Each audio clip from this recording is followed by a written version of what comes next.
En el vídeo pasado ya vimos la técnica de inmunohistoquímica, ahora, veremos otra que igual pertenece a los inmunoensayos, la inmunofluorescencia. La inmunofluorescencia es una técnica que utiliza anticuerpos unidos a un fluoróforo, mejor conocido como anticuerpo conjugado.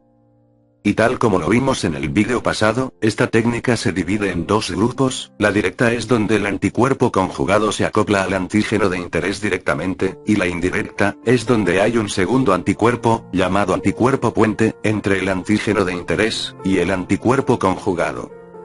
Las ventajas y desventajas son las mismas, el método indirecto tiene la ventaja de ser más rápido, pero el menos sensible, mientras que el indirecto es más tardado, pero tiene alta sensibilidad, es decir, da un resultado más confiable, debido a que múltiples anticuerpos secundarios se pueden acoplar a un solo anticuerpo primario. Así que, tal como dije en el vídeo anterior, el método indirecto nos vendrá mejor. Y a diferencia de la inmunohistoquímica, que como vimos, una de las técnicas más conocidas es el de la inmunoperoxidasa, la cual no requiere un microscopio especial, la inmunofluorescencia como implica un preparado que emitirá luz a una determinada longitud de onda, entonces sí necesita de un microscopio especial. Pero, también quiero que sepan que la inmunofluorescencia se puede aplicar también a tejidos preparados para inmunohistoquímica, el procedimiento será el mismo, se trata el tejido que vamos a utilizar con parafina, se corta utilizando un micrótomo, se pega al portaobjetos, se expone el antígeno mediante el uso de calor, se incuba la preparación con el anticuerpo primario contra el antígeno a detectar, se lava, y se incuba nuevamente pero ahora con el anticuerpo conjugado que llevará el fluoróforo, y se realiza la lectura con ayuda de un microscopio de epifluorescencia, o un microscopio confocal. Nuevamente, y como vimos en el vídeo pasado, para demostrar la presencia del antígeno que nos interesa buscar, necesitamos usar un anticuerpo específico para dicho antígeno, y necesitamos un anticuerpo secundario específico para dicho anticuerpo, para observar la reacción. Hablemos de los marcadores fluorescentes, es decir, las sustancias que nos permitirán visualizar la reacción. En esta imagen se muestra el principio de la fluorescencia, se emite una determinada longitud de onda, como por ejemplo, rayos ultravioleta, dicha longitud de onda será absorbida por las partículas fluorescentes, que son las esferas naranja, y estas, responderán emitiendo luz a una longitud de onda diferente a la que están recibiendo. Y bueno, para que no se me confundan, el fluoróforo y fluorocromo no son lo mismo, es como decir dedo y mano. El fluoróforo, es la parte del fluorocromo que hace posible la fluorescencia. Y hay diferentes tipos de fluoróforos, cada uno trabajará a una longitud de onda determinada, los fluorocromos más utilizados, son el isotiocianato de fluoresteína, y el isotiocianato de rodamina. En esta imagen pueden ver el espectro de excitación, representado con línea continua, mientras que el espectro de emisión es demostrado con línea punteada. Esto quiere decir que la luz que emitirá el fluoróforo es proporcional a la luz que le incide en él, por ejemplo, la longitud de onda para excitar la fluoresteína es de aproximadamente 495 nanómetros, perteneciente a la luz azul, y la luz que emite es de aproximadamente 519 nanómetros, perteneciente a la luz verde, que es el color con el que vamos a ver la reacción. En cuanto a la rodamina, la longitud de onda para excitarlo es de 552 nanómetros, y la luz que emite es de aproximadamente 576 nanómetros, perteneciente a la luz amarilla. Ahora, vamos a hablar del microscopio. El microscopio utiliza una fuente de luz visible, es decir, luz que comprende una longitud de onda de entre 380 y 780 nanómetros. Y esta luz, pasa por filtros, que permiten el paso de la luz perteneciente a la longitud de onda que nos interesa. La luz incide mediante un espejo dicroico, que proyectará la luz hacia donde se encuentra la preparación, para así lograr visualizar el fluorocromo utilizado en la preparación. Ahora bien, ya sabemos que el tejido que vamos a utilizar, en el caso de una inmunohistoquímica por inmunofluorescencia, necesita ser delgado. Mientras más delgado sea, más nítida será la imagen, pero con este método, la imagen aun estando enfocada, se verá contaminada por elementos que están tanto encima como por debajo del campo enfocado, deteriorando así la imagen. Para que entiendan a lo que me refiero con esto, supongamos que tú quieres tomar una foto de los dos cubos, estando en este punto, pero desde dicho punto solo se puede obtener una imagen en 2 dimensiones, cuando en realidad tú la quieres ver en 3. Para ello, tienes que eliminar lo que te está interfiriendo, es decir, el cubo rojo. Para eso se creó el microscopio confocal. El microscopio confocal funciona de esta manera. Primero, el microscopio confocal posee un diafragma focal, llamado pinhole, en inglés. Este pinhole elimina la luz proveniente de planos inferiores o superiores, es decir, elimina la luz proveniente de tanto debajo como encima de lo que estamos observando, por eso dichos planos se muestran en la imagen con línea punteada. Por ello, solo se ilumina un punto en el uso del microscopio confocal, por lo que, para obtener imágenes tridimensionales, se requiere explorar toda la muestra, es decir, enfocar tanto el plano en rojo, el cual estamos mirando, como los dos planos en línea punteada que el pinhole está eliminando, para así obtener diferentes fluoróforos que puedan estar en un mismo punto de la muestra, tal y como se ven en la imagen. Ahora, volviendo a la técnica de inmunofluorescencia, las aplicaciones de esta son muchas, como dije, necesitamos anticuerpos específicos para el antígeno del cual se sospecha en la muestra. Las primeras aplicaciones de la inmunofluorescencia, utilizando muestra de suero, son las enfermedades infecciosas causadas por bacterias, como lo es el caso de la sífilis, por parásitos, como la toxoplasmosis, o virales, como la influenza o la hepatitis. De igual manera que hice con el vídeo anterior, mostraré el procedimiento detalladamente, pero, necesitamos el planteamiento de un problema, para que esto sea más interactivo.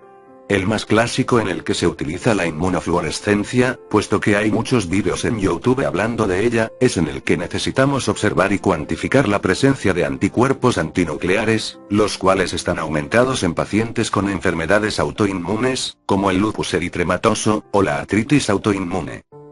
Ojo, mucho ojo, no se me confundan, como dije queremos buscar anticuerpos, y no el antígeno.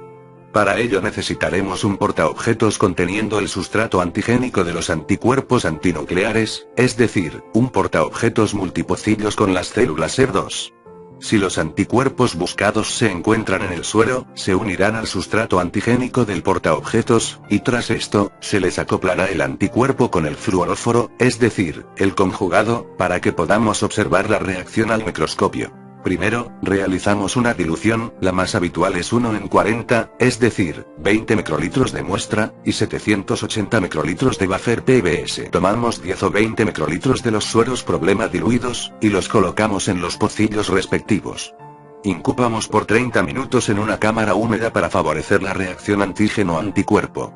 Lavamos con PBS, y sumergimos la preparación en un vaso Coplin conteniendo PBS, tras 5 minutos, removemos el PBS y añadimos uno nuevo, esto es parte fundamental para que la técnica se lleve a cabo correctamente. Ahora, se realiza otra dilución con el anticuerpo conjugado, es decir, el anticuerpo fluorescente, de acuerdo a la dilución que realizamos previamente con el suero. Colocamos la cantidad respectiva de conjugado en los pocillos, e incubamos en la cámara húmeda nuevamente, por 30 minutos. Lavamos nuevamente con PBS, colocamos el medio de montaje.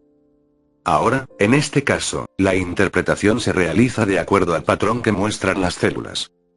Se reconocen tres grandes patrones: nuclear, citoplasmático, y mitótico.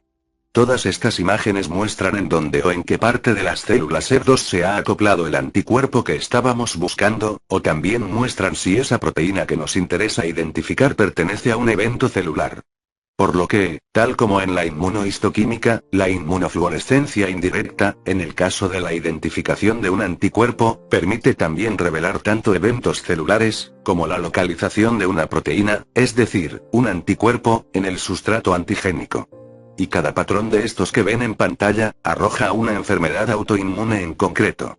Pero, se tiene que buscar otros tipos de patrón en la preparación, para descartar otras enfermedades, y llegar a una sola, la cual se confirma con las manifestaciones sintomatológicas, y el historial clínico del paciente. Pero, la búsqueda de anticuerpos antinucleares por inmunofluorescencia indirecta puede arrojar falsos positivos, es decir, podemos observar patrones en las células que puedan significar una enfermedad, cuando en realidad no la hay.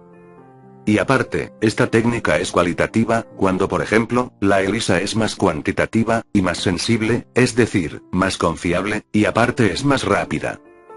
Ahora, si lo que queremos es visualizar antígenos, o bien, la estructura de una bacteria, parásito, virus, o cualquier microorganismo infectante, necesitamos en primera, realizar una dilución de la muestra problema si está muy cargada de antígeno, 1:40, o 1:80. fijamos con formol, lavamos, añadimos el anticuerpo primario, dejamos incubar, lavamos, añadimos el anticuerpo conjugado, dejamos incubar, lavamos, aplicamos el medio de montaje, y observamos al microscopio. Como ven, las aplicaciones de la inmunofluorescencia directa en búsqueda de antígenos, son varias, sobre todo en el diagnóstico de enfermedades infecciosas parasitarias, bacterianas, virales, fúngicas. Mientras que, si buscamos anticuerpos mediante inmunofluorescencia indirecta, estaremos diagnosticando o al menos monitoreando enfermedades autoinmunes, sin embargo esta técnica requiere de material más sofisticado.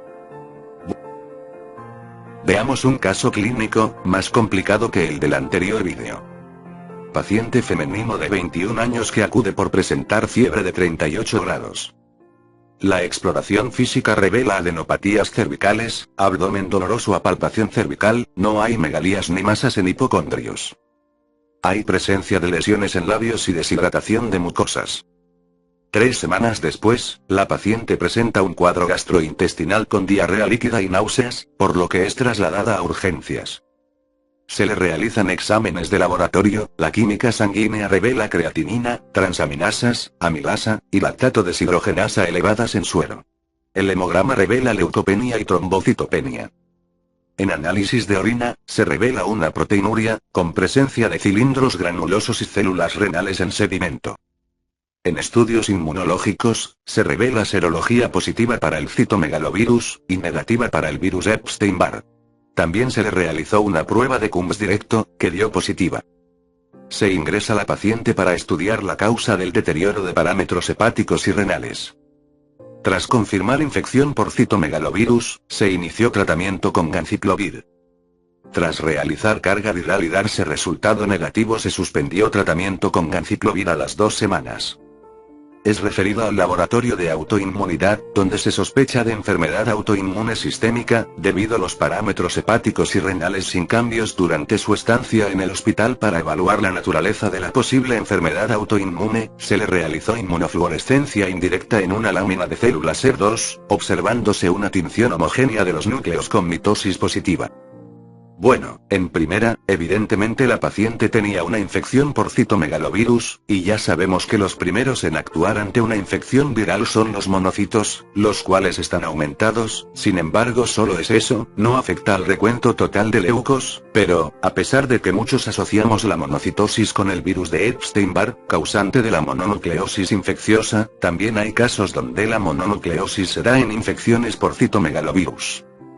Y bueno, ahora saliéndonos de la infección un poco, puesto que ya se dio por curada, vayamos a las pruebas de química sanguínea. Es evidente que ya hay un daño hepático, pero, ojo, también los datos en las pruebas renales nos indican que el riñón también sufrió daño, y si recuerdan, en el vídeo donde hablé de la diabetes, una causa de las que se asocian, a lo mejor no tan a menudo, es porque había un proceso inmunológico que terminó por transformarse en un proceso autoinmune, por lo que, aunque las enfermedades autoinmunes son de etiología desconocida, se ha propuesto a los virus como candidatos potenciales. Y también, como dije en el vídeo donde di la introducción a las anemias, la prueba directa de Coombs, cuando da positivo, quiere decir que hay autoanticuerpos, y no se puede tratar únicamente autoanticuerpos contra los glóbulos rojos.